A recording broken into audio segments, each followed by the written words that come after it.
Thank you to Attorneys General Bonta, Rayfield, Weiser, and of course to Attorney General James, who, like me, would say good evenings. For us, it is early evening here in New Jersey.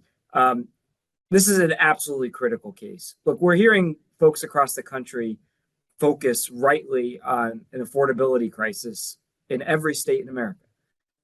If you're going to combat that crisis, you can't talk about it on out of one side of your mouth, and then the other side gut one of the few agencies in federal government who's actually doing something about it.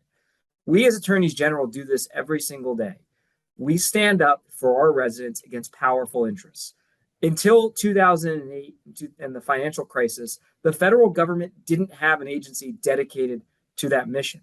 So they came together and created the Consumer Financial Protection Bureau to be your advocate in the federal government, and importantly, to partner with states like ours in bringing cases and actions against corporations that have preyed upon our residents to help restack the deck in their favor and address the fact that the deck, frankly, has been stacked against them.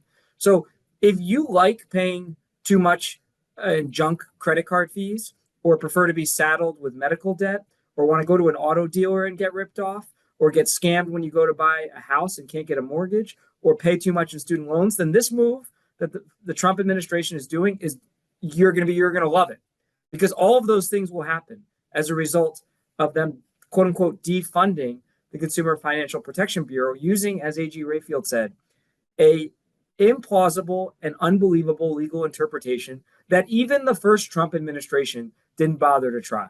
Nobody has seriously considered this to be a valid legal argument that our nation's federal bank can't fund this agency pursuant to the terms that Congress put in place specifically to insulate it from political whims of a president like you're seeing now, and his acolytes like Russ Vought, who have made it their mission, hell-bent mission, to make lives less affordable, not more affordable, less affordable for residents in our states.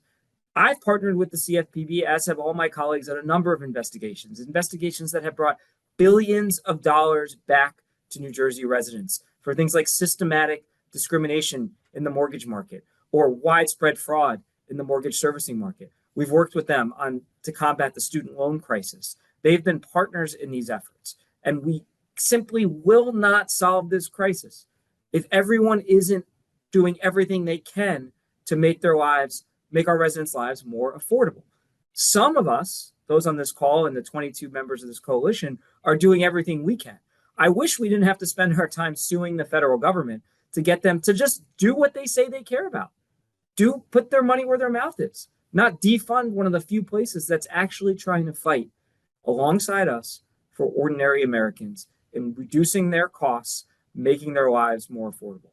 So I'm extraordinarily proud to join this coalition. I've been proud to stand with my colleagues on each and every one of these suits, which have delivered real relief for our residents at a time when the federal government is doing everything they can to hurt them.